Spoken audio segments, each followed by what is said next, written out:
talk about firn today, everybody's favorite topic, especially Max. Max has probably been doing firn stuff for longer than most people, so I'm happy to have him here.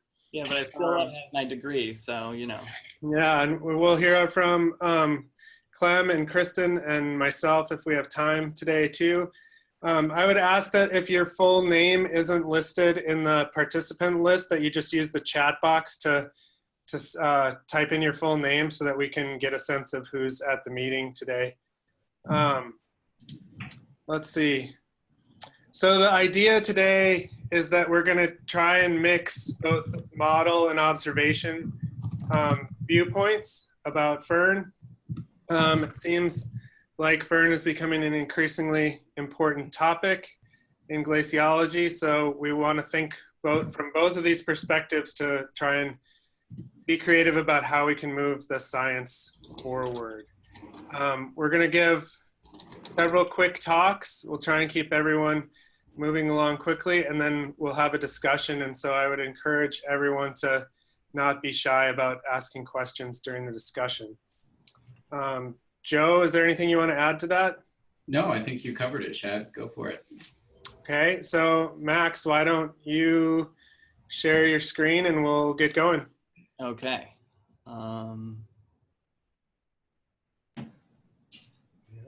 This one, I think. Clem and I were just learning Zoom yesterday, so. Oh, that's not it. This one. Does that look like a single slide? Yep. Yep.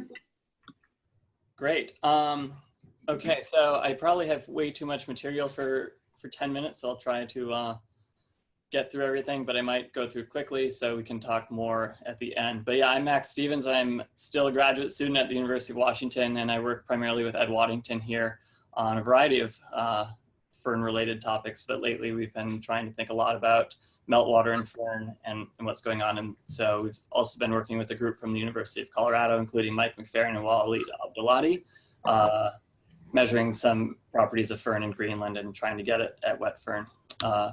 Yeah, so if anybody who has chimed in on the meeting is not familiar with firn, from my perspective, it's anything that's above the ice on an ice sheet or a glacier. So really just from the snow down to the ice. And it's important both for DHDT, if we're measuring surface elevation changes, we need to know if that's a change in mass or a change in firn density.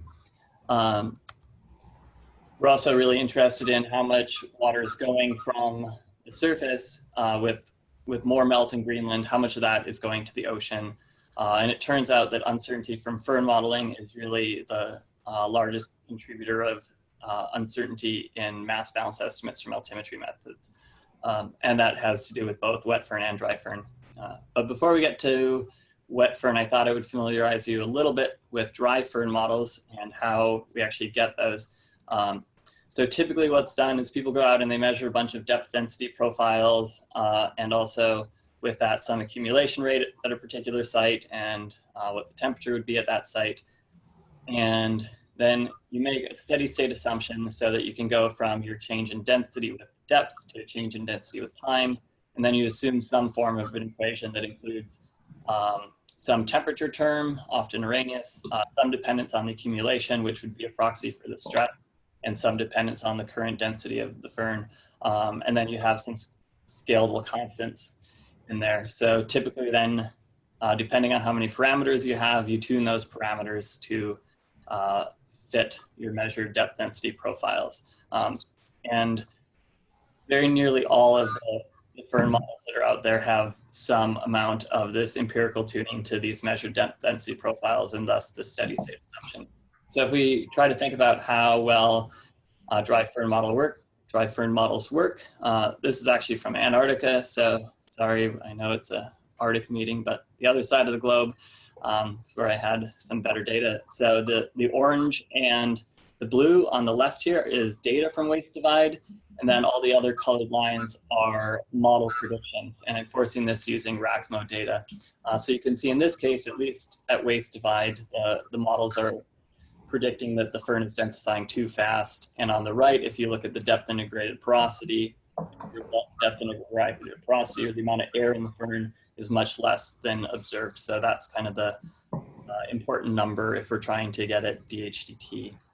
So if we move towards wet firn, things only get more complicated. So there's a few basic questions we can start to ask as modelers. And number one, how much meltwater is there? And so we can get that from in situ measurements and reanalysis data and energy balance models. For the sake of me being a firn modeler, I'm going to say that we have a pretty good handle on that. And maybe the people who actually are running the energy balance models will tell you otherwise, but I'm happy to take their product and say that it's good enough for me.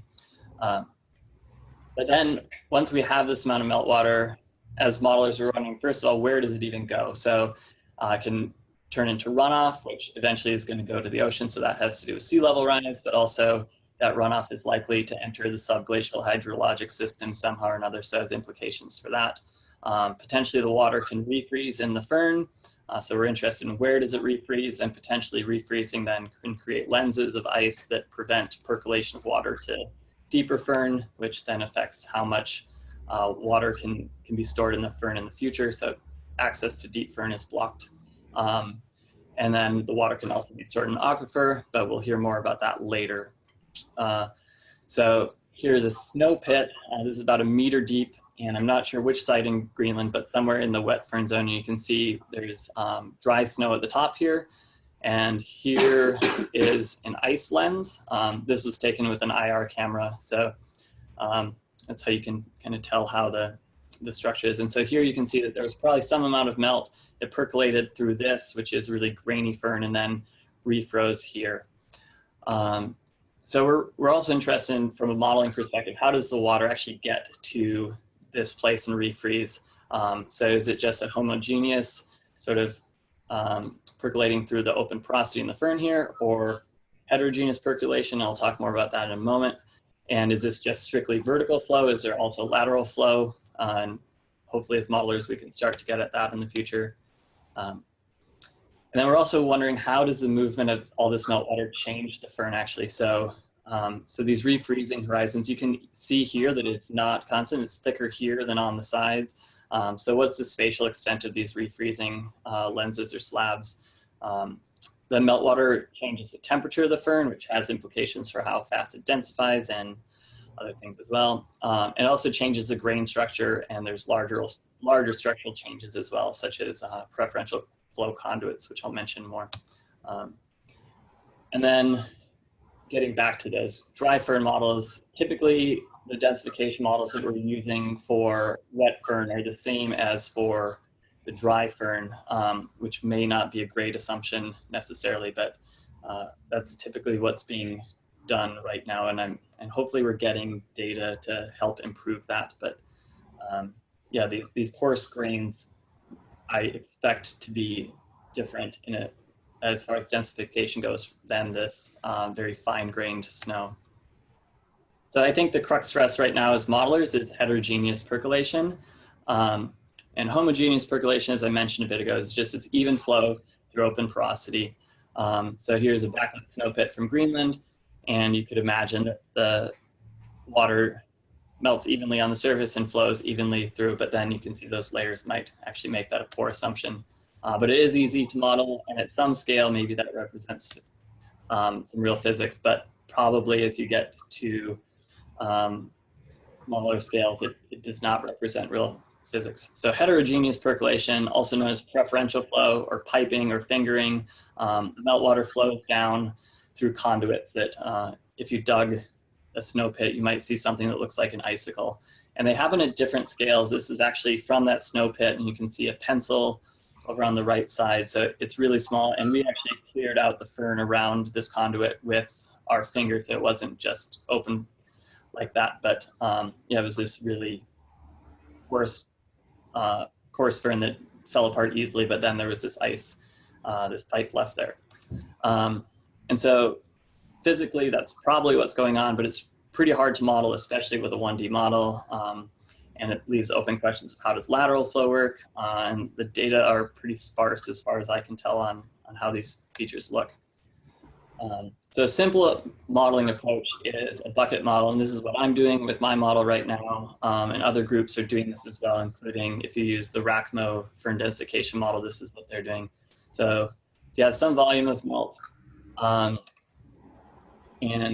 that melts on the surface, and the meltwater can flow from one node in your model to the next, and each time it gets to a node, you ask if is there space for the water within the pore space, and you think about the saturation of the water, and then you ask, is there enough cold content for refreezing? And depending on your answers to those questions, potentially just keep moving water down. And eventually you're going to find a node where meltwater can either refreeze and maybe create an ice slab, or it runs off or it percolates to the next node. So this is really a one-dimensional view. And I don't know, I think this approach might be okay, but we're not really sure of what the time scales and spatial scales that this works on are.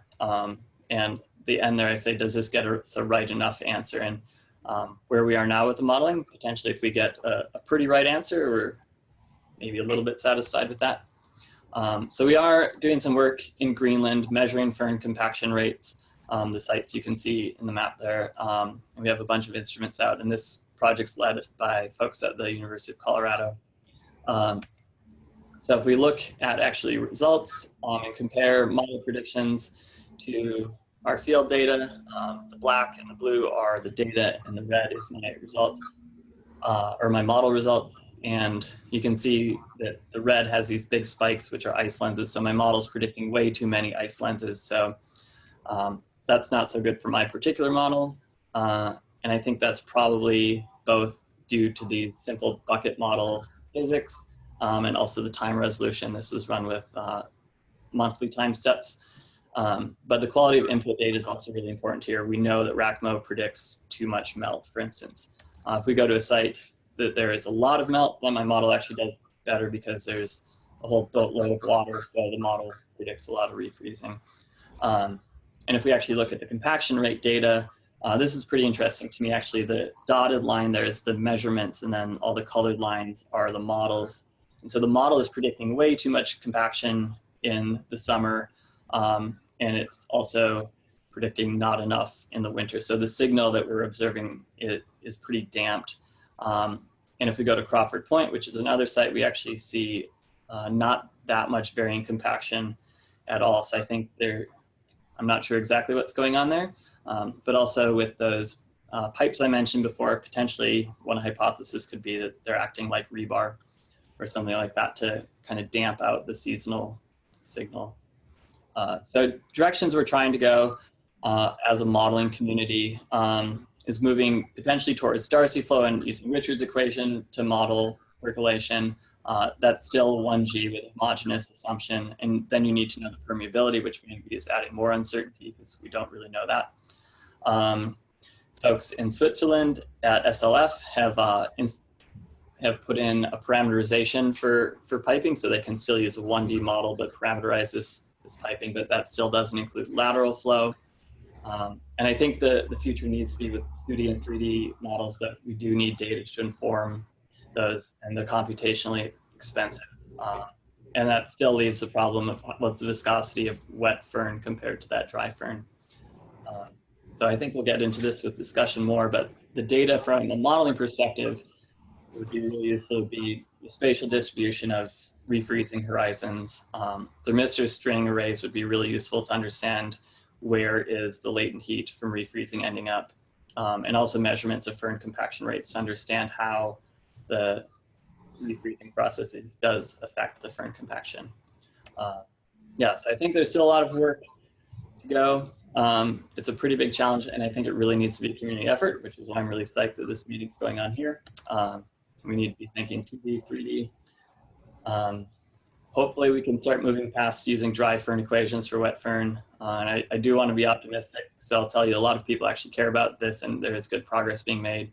And keep your eyes open. I was at a workshop in Copenhagen last month with a whole bunch of firn meltwater modelers, and there's going to be an upcoming model comparison. So if any of you model firn meltwater, hopefully there'll be a call out on call here to participate in that comparison coming up soon. So thank you.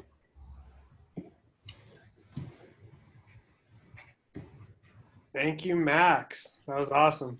Sorry, that was 13 minutes, but They're great. I actually forget who's going next.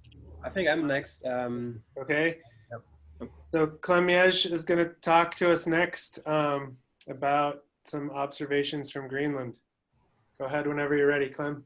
Okay, yeah, We we're need just, we're on the same computer here, so we need to find Clem's PowerPoint. Oh, maybe. it disappeared. Oh, here. Do that. Oh. There it is. Okay, here it is. Yep. Thanks, Max. Okay, can everybody see this? Yep. Okay, great, thank you.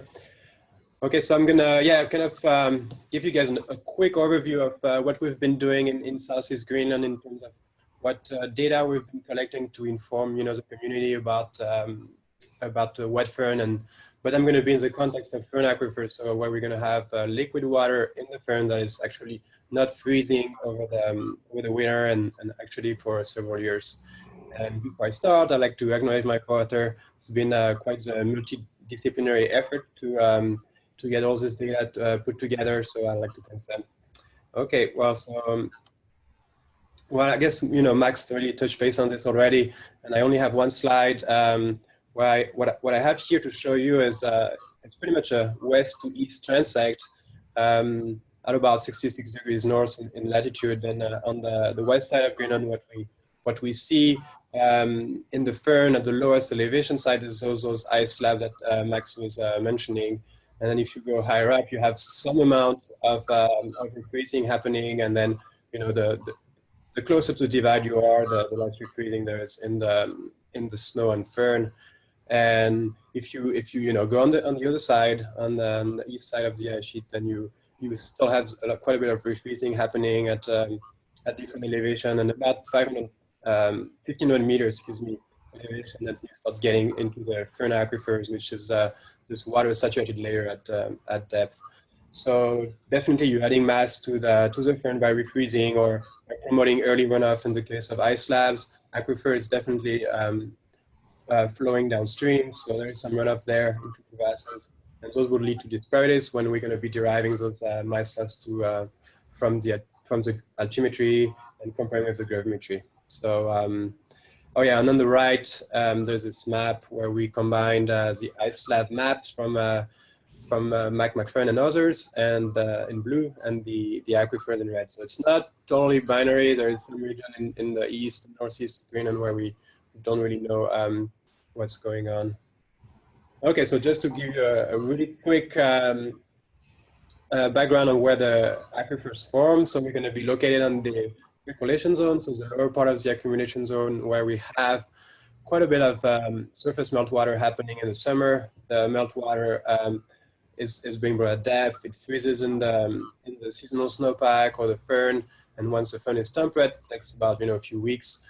And the water makes it all the way to the fern ice transition and pools there, and the water can sit there for quite a bit and follows a gentle hydraulic gradient from the ice sheet to make its way downstream.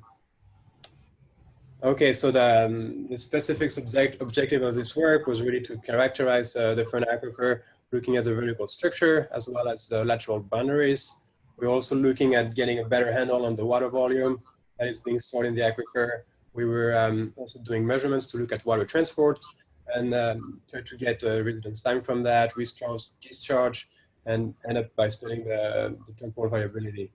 And those are some photos, so similar to what Max was showing earlier, with where you had some ice columns and some ice lenses, and it makes it really heterogeneous at a small scale.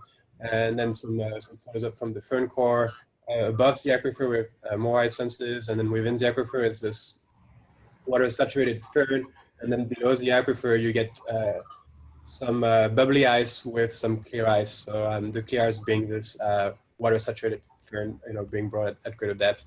So the main motivation, pretty general, are to really understand the aquifer impacts on ice sheet mass balance, also ice dynamics, and as well as trying to build this data set that hopefully could help this snow and fern model community. So we also have some disparities trying to look at the firn aquifer extent and the volume estimates at the ice sheet scale. On the left, we have the observation from this accumulation radar data. So the aquifers are mainly located on the southeast coast, but we only get them for about 20,000 square kilometer. And when we use the model, 2 different model runs, snowpack, which handles, I think, heterogeneous percolation in this run, and the IMO firn model. So you can see some difference in extent, but also, excuse me, I'm pointing you guys at the bottom here where we have the color maps, and you can see really different, almost 2 orders of magnitude difference in how much water is being stored in the model, between 0 to 70 kilo per square meter, and for one model, and all the way to 3,000 kilo per square meter with the other. Excuse me. Okay, well, I'm taking you to our field sites. So we're located on the lower accumulation of Elheim Glacier, about 50 kilometers inland from the terminus. And our sites, we're following an elevation transect with 5 different sites. Excuse me.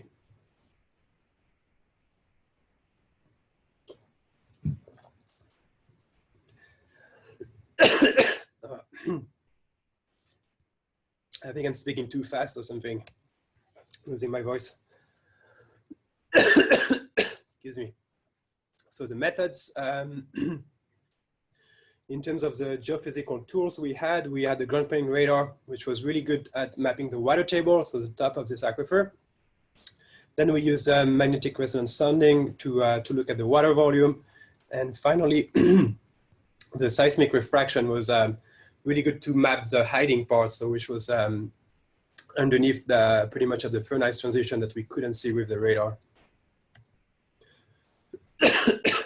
In addition, we had borehole investigation, and those were done with firn cores, like I showed you earlier, and also we use a borehole to make discharge measurements with the salt dilution method, and to get the hatchery conductivity, so the permeability.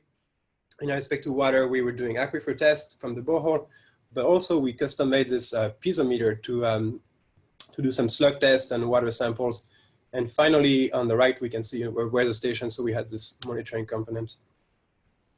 To the result now, so on the top 2 graphs, we have the GPR profile for 2015 and 2016. And the bright reflector, which is actually covered by this black line, this is the water table, so it has some undulation. And what we can see is the water table is found closer to the surface in surface depression. Between 2015 and 2016, we have, excuse me, this upper section, which has grown about 1 meter. And the lower end is more like a 3 meter increase between the 2 years. And looking at the volume, so when you have the water closer to the surface, definitely there's a lot more water there. So we're oscillating between 200 and 2,000 kilo per square meter. So quite a bit of spread within a short distance here. Now to look at the firn aquifer's thickness from the seismic data. So what we found was actually a pretty excuse me, stable base at about 28 to 30 meter between the sites. That worked out pretty well. At site 5, we have a little bit, so I haven't presented this, but the red is the likelihood of having a boundary. So site 5 shows a boundary at greater depth, which is directed with an increase of P wave velocity. We're not quite sure what's going on there, but for the rest, for the other sites, we're pretty confident that that the firn ice transition is about 28 meters. Okay, so at one site, we were able to look at the water table temporal evolution. So on top, we have the air temperature, middle is the water table height changes, and the firn temperature at the bottom. And the firn temperature, I only plotted the one from 2 meters down to 10 meters. And at 10 meters and below, we were in temperate firn. So it was at 0 throughout the course of this time period. So we're at the end of the summer in October 2015, and then slowly, the cold wave penetrates. But in Southeast Greenland, we're getting a lot of snow, and the seasonal snow is not plotted on there, but it helps insulate the firn. And so even just at 2 meters, the firn was not getting much colder than -5 degrees Celsius throughout the winter. And then once you're early in the summer, so maybe say mid-June, early June to mid-June, the firn goes up to zero pretty fast within 2-3 weeks. And once the ferns reach zero, you can see the meltwater has infiltrated all the way to the water table, and its water table is increasing. And the water will increase all the way through the pretty much late fall. So this peak is about early October, and then you start decreasing again. And I have also some hydraulic conductivity measurements to show you. All the dots are the slug test, and the vertical bars here are the aquifer test that we did. And in average, we're 2.7, 10 to the minus 4 meter per second, which is a little bit higher, quite an order of magnitude higher compared to what Andrew and Fontaine and Joe Water were reporting on their review paper from 1998. But we're getting comparable speeds. So once your firn is temperate, so meaning everything is at zero, it takes less than 2 days for some surface melt to make it down to this 20-meter water table. Okay, I think I recovered my voice, but I'm going to end up here. So the main findings really was like this really high variability in terms of the water being stored, fast percolation, short water residence time over the aquifer between 8 to 23 years, stable for nice transition, and the freezing of water is pretty slow underneath, and at 55 meter from the surface, we were getting -1 to -2 degrees Celsius. So you get a sustained lateral flow year-round. And yeah, the main question remaining is where is the water going? And that's we're gonna get the answer in the next talk with Kristen. Okay, thank you. Thank you, Clem. That was great. Pretty interesting set of observations. Kristen, are you squared away?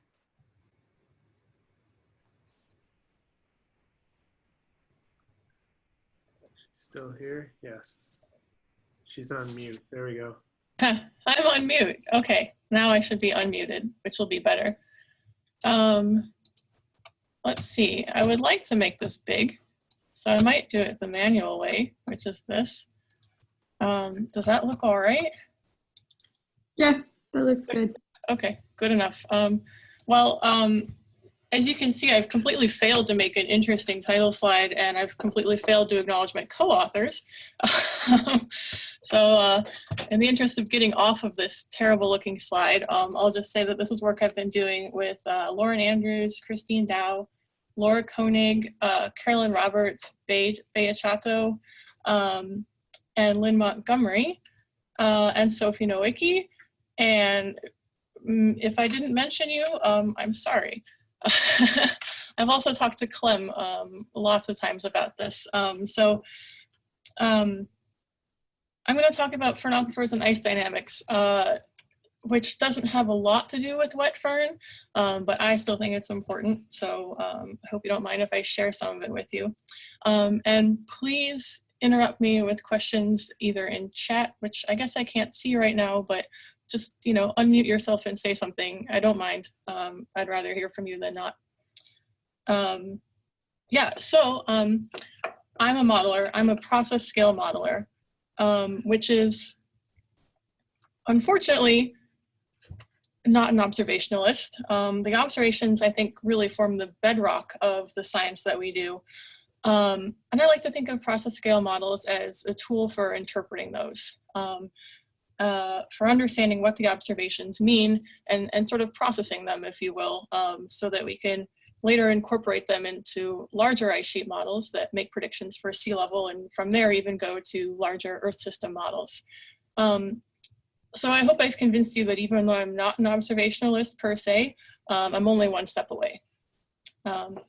I'm going to ask and try to answer 3 separate questions using a combination of process scale models and observations. And the first one is what Clem has already asked, which is, where does the water in the aquifer go?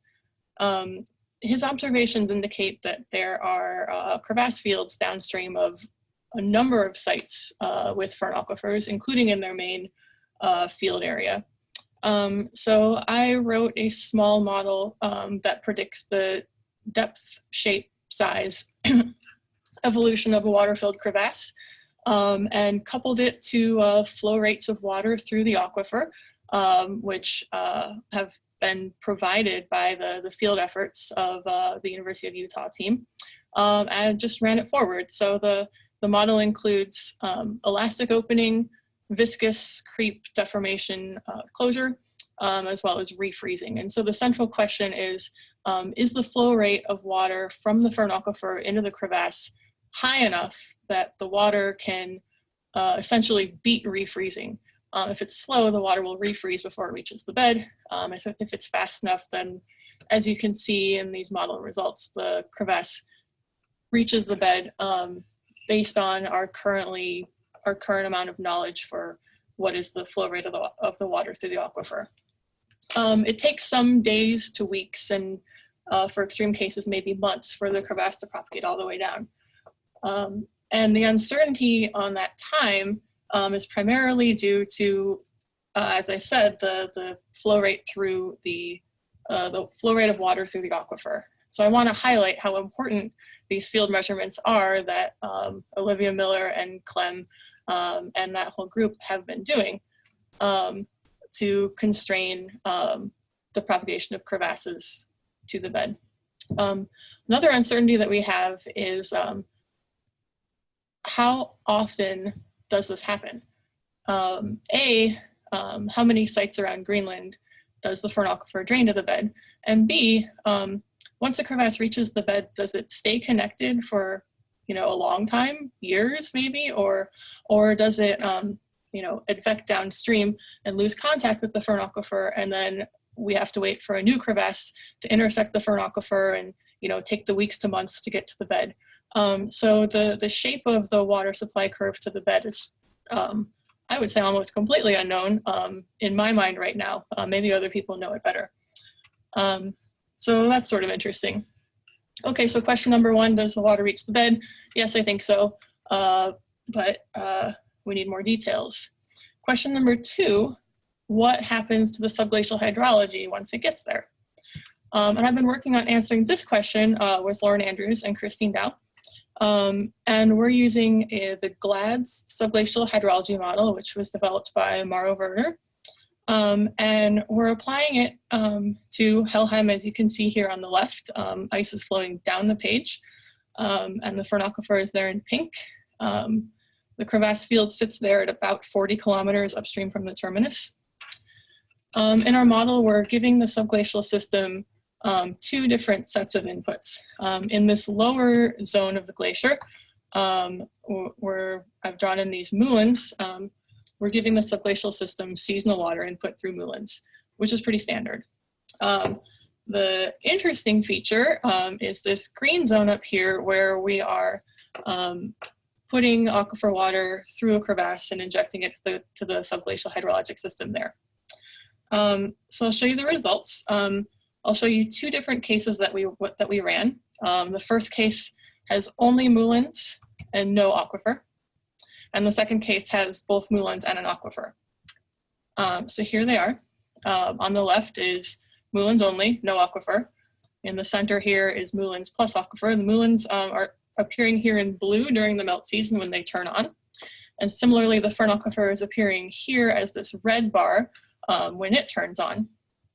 And the colors are the subglacial water pressure, where the units are the fraction of overburden. So any colors that are orange and red, the water pressure is above overburden. So the ice is for that time period in that area, floating, and we might see a velocity response, so a speed up. You can also see in these panels the black and gray lines that signify where the ice is channelizing. So these channels form generally near moulins where a lot of meltwater is going in. And in the firn aquifer case, you can see they start to extend pretty far upstream temporarily. As soon as the firn aquifer water is shut off, the channels, they're ephemeral, they go away. And I mentioned some uncertainty about the shape of the firn aquifer inputs, which are down here, these sort of orange steps. we've made this up. Every 7 months, we make a new crevasse and a lot of water gushes through it and sort of calms down and it gets disconnected, and then 7 months later it finds a new crevasse. We played with the shape of the firn aquifer input curve a good bit, and it's not completely insensitive to that, but the results that we see, that we have high water pressure wave that propagates downstream slowly and eventually contributes to extensive and persistent channelization in this lower zone. This is pretty consistent no matter what we do with the aquifer. So to summarize, in the upstream zone, just this reach here, the system mostly remains distributed and efficient. A couple of channels form, but they quickly go away. And so this should manifest in short-lived speed-ups of the ice itself when new firn aquifer water goes to the bed. In the downstream zone, the system mostly stayed channelized, and the addition of firn aquifer water just made it even more stable. It allowed it to persist in a channelized state for earlier in the melt season and later through the melt season. So it starts earlier and turns off earlier, so more persistent channels, which should only make ice speeds more stable here, more steady. But that's sort of a moot point because the terminus position of Helheim controls everything on the lower glacier anyway, so all these bullet points just shouldn't even be here. Okay, so that was question 2. What should the firn aquifer do to subglacial hydrology? And question 3 is simply, can we use, can we use data to test sort of these hypotheses that the subglacial hydrology model has given us? So I have to apologize because we've been in model world now for a little bit, where north is to the right. So that's a little weird. So it's okay though, we're going back to the real world where north is up. And so everything is just rotated 90 degrees. And it's a mirror, so I'm not sure which way it is, but I trust you to figure it out. The remote sensing plots I'll show you will look like this. So this blue box is just outlining the model zone, which has been tilted. And this big friendly C polygon that you see here is everywhere that Clem has identified where firn aquifer water exists from his NASA data. So, right, so the velocity data, what we've done, and this is in collaboration with Laura Koenig, Carolyn, Bea, and Lynn,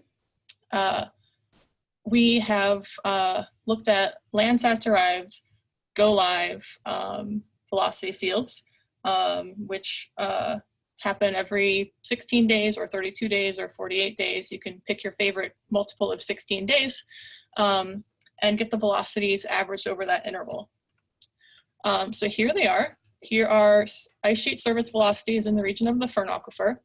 And the unit here that I'm showing these in are number of standard deviations above or below the mean. So grays and blue colors are velocities that are near the mean within a couple of standard deviations, and greens as well. Purples and oranges are the interesting ones. So these are velocities that are 2 to 4 standard deviations above the mean, kind of like surge events, big lurches forward. And as the data step through, they start in 2013 and go through pretty recently in 2017, you can see that the reds and purples are popping out mostly at high elevations near the firn aquifer. And Fenris Glacier, which is this sleeve right here, is maybe doing some interesting things sometimes too, but that's for another day. Yeah, so I think if we see the ice suddenly accelerating forward temporarily and then going back to normal, this is pretty consistent with a new source of water getting to the bed, reaching an inefficient system and allowing it to accelerate forward until it channelizes and recovers back to its background state. That's what I take away from this. I wanted to summarize the data for you instead of just making you watch a movie of essentially raw data and take your own conclusions. I thought I'd make it a little bit easier for you. This just shows how great was the greatest speed up in that 2013 to 2014 data set. And you can see that, yeah, it's mostly happening just in this little corner of the firn aquifer here, directly upstream of the main branch of Helheim. And just for added interest, here's the date when each of these great speed ups events happened. You may have noticed in the movie that most of the speed up events in these areas were happening in 2014. And once we got into 2015, 16, 17, it was pretty quiet around the firn aquifer. You know, lots of blues and grays, things that were near the background. So this is sort of the extent of thinking that I've done about this data so far. We've done a lot of quality control on the data, and so have, of course, Mark Fonstock and Twyla Moon, who make the data, and perhaps other people too. So I guess what I would say is that I don't think this is a slam dunk for firn aquifer waters getting to the bed and it's changing ice dynamics, but I think it's pretty suggestive, and it certainly motivates my interest in looking at it more. So I guess my question right now, maybe for Clem, is so I think I see something happening in 2014. Do you? Okay, so that's it from me. We've often studied firn aquifers through the lens of surface mass balance, and rightly so, because they're very important for that. But at the same time, I hoped to convince you that they may also affect ice dynamics. Hi. And this is because they might be causing short-lived ice flow accelerations relatively far upstream. And we we can use remote sensing velocity data to help keep constraining this. And finally, we'll need to use models to help us understand the future effects of firn aquifers on ice flow. And of course, those models rely on field observations. Okay, so that's the end of me. Thank you, Kristen.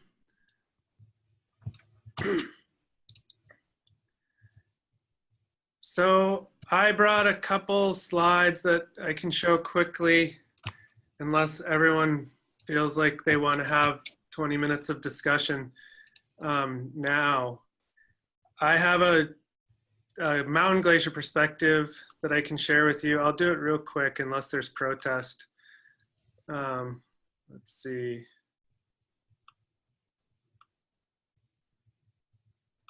This is in super early stages, but I think it's interesting, and some of the, it's blocking me from, how do I get this to the,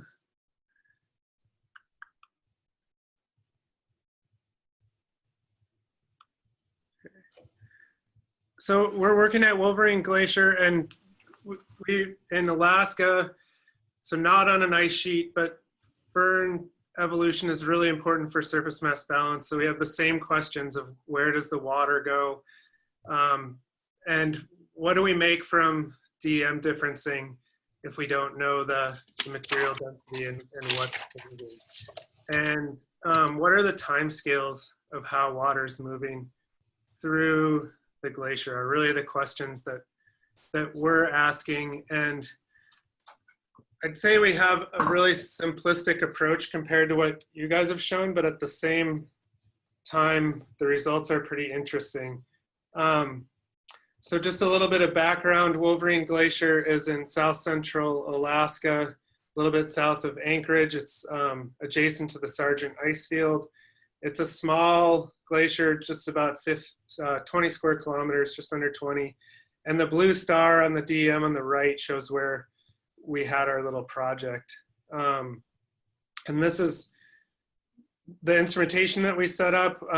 We did put a high frequency radar out that collected a trace every 15 minutes over the course of the summer, but we haven't yet looked at that data. And then in the back, you can see we've got a temperature sensor and a draw wire sensor. So we're anchored quite deep into the firn column, and so we're watching the surface lowering with that sensor. And then what we did to think about how things are changing is we just did some repeat drilling. The middle picture just shows you the core, that the quality of the cores that we're pulling out. We took 6 cores on about a monthly basis in 2016, and then came back in early 2017 and pulled another core out, and sampled density at less than 20 centimeter intervals along the core. This is a really interesting transition here from sort of dryish snow into saturated firn here. So even on a mountain glacier with much steeper slopes than the ice sheet, we are seeing short time scale presentation of really saturated firn. Here's some of the initial results. One of the things that we were curious about is just how thick is the firn column. In South Central Alaska, we're seeing about 15 to 20 meters of firn, and figuring out the layering is actually quite challenging below the snow firn transition. We've also collected isotope data to try and help us out, so that's a work in progress. But these little yellow stars show you throughout the season. So the left is May to June, and then the middle is June to July, and the right is July, September. And you can see these regions where things are changing in density really quickly. And the red arrow shows, so this is 10 meters down into the firn from May to June, where we see a significant decrease in firn density over the course of a month, which suggests that we're losing water there.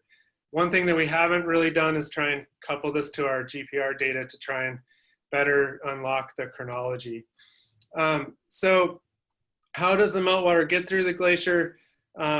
Taking an observation viewpoint from it, this plot just shows you the melt season here on the x-axis, and then we've put everything in a water equivalent reference frame so that we can compare the firn core mass to stream flow, and a degree day model representing melt, and then the surface lowering from the draw wire. And with these assumptions, what we see is really rapid surface lowering at the beginning of the season, which is not unexpected, but it's paired with an actual increase in the mass in the column.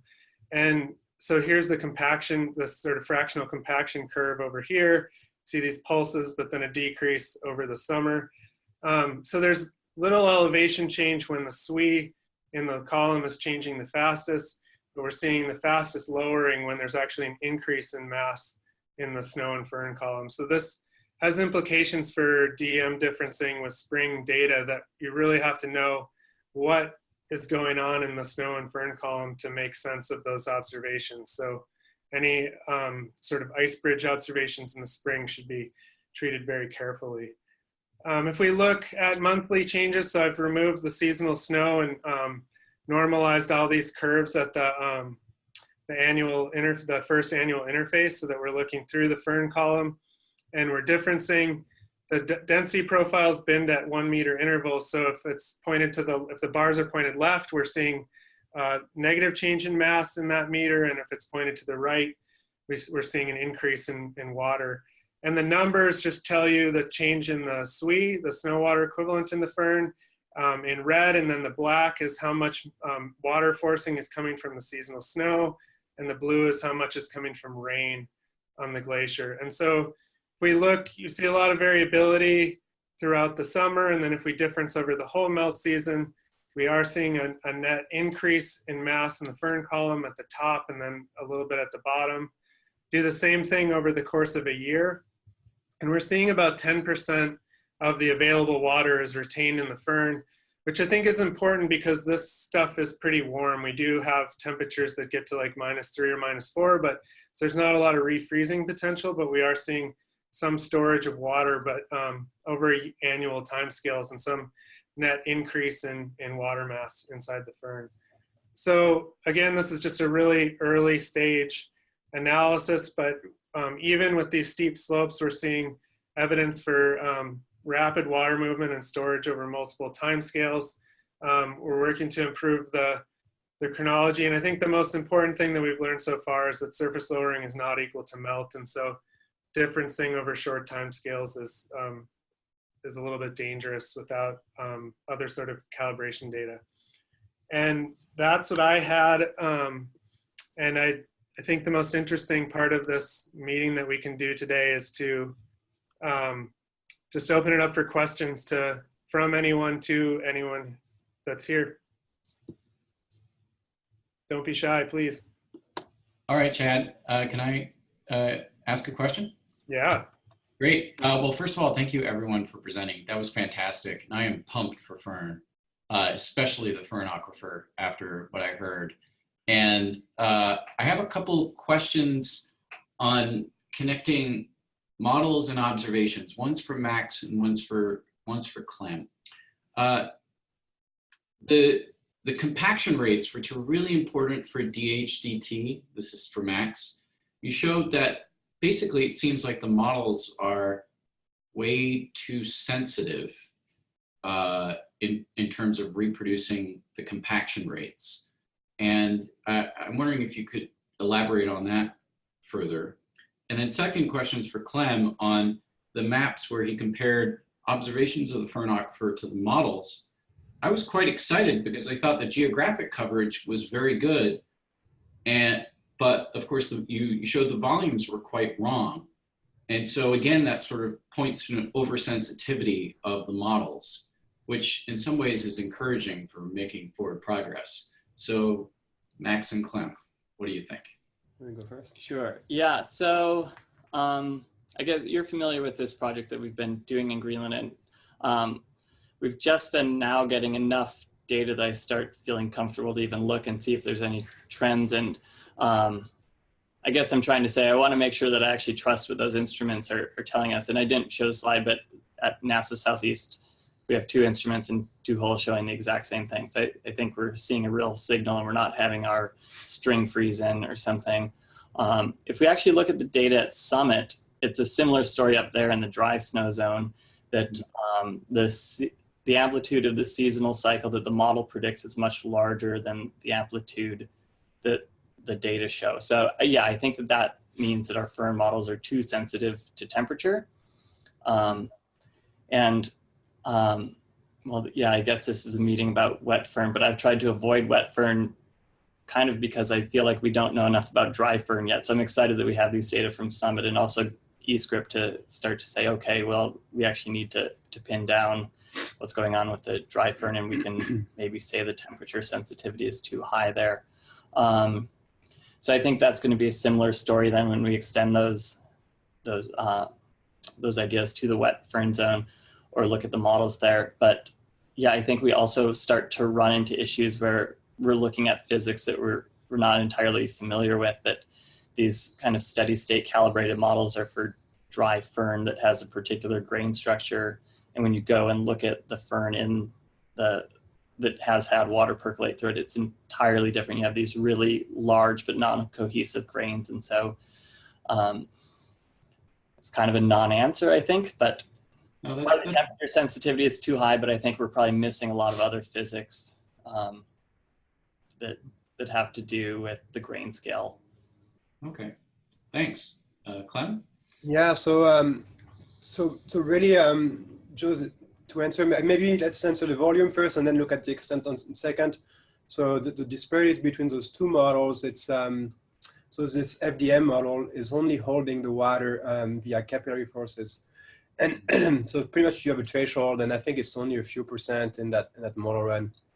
And so having a water saturate later, all of a sudden, you know, from like 2-3%, you go up to what, maybe 20%. That's not handled in the model. And so the second run they did with the snowpack model, which is, you know, a model mainly used for seasonal snow. And so they both had a way to store more water and also to move the water faster. Because on the FDM approach, I think it's a bucket model, you know, when you move the water from one layer down to the next. Mm-hmm. And so that's why, you know, we're learning that snowpack is maybe a little bit better suited for you know, keeping water at depth. But then, you know, what we see is definitely there's some discharge happening, and it's you know, it goes quite fast. And there's 2D, like Maxine was showing earlier, we're not there yet. So so there is, I think, there is a need in the community to start, you know, thinking more 2D, at least for aquifer region. And but on the other end, you know, aquifers are, it's pretty small overall when you look at the whole ice sheet. You know, we're looking at less than 10% in surface area. Yeah, but it gets into those outlet glaciers. But yeah, exactly. It's a gate, so it has to go through at some point, and even if it's a thin strip all around the southeast and south coast of the ice sheet, it's still really relevant. Yeah. And to look at the extent, so pretty much Icebridge, the mapping I've done, it's give you the lowest extent estimate, and it's also maybe because there are some places where we have aquifers, but we don't have any flight lines. Regarding the model, what we know is there's lots of places in the model where there are crevasses on the ice sheet, and therefore we didn't map any aquifer there, but the model didn't care and put aquifers all over the southeast coast pretty much until you're on the glacier edge. So there are some, yeah, a lot of work to be done both in volume and extent of the feature. Cool, thanks. Anyone else? Yeah, this is Toby Meyerbachtel. I have a question for Clem. Can everybody hear me? Yeah. Okay. Clem, Max laid out in his presentation sort of the importance of both homogeneous flow, but then also preferential flow. With respect to the data that you guys are collecting, is it too simplistic to say that really it's homogeneous flow that's the main transport driver for water from the surface down to the aquifer? Well, you know, I mean, to some extent, what we're learning for the aquifer is you bring the water pretty fast, and yeah, I mean, of course, we don't have the data to show if the water, you know, it's definitely is going to be pooling on some islands and then, you know, keep going down. But I think for making an assumption that it's homogeneous, you know, I think that would be okay, you know, as long as you get the time, kind of your timing right, you know, like, you know, that you have this water at the surface, you want to bring it down less than 2 days, you know. I think in the model perspective, you know, it's just so hard, I think, to model heterogeneous that, yeah, you're right. I think going homogeneous wouldn't be too bad for our case, yeah.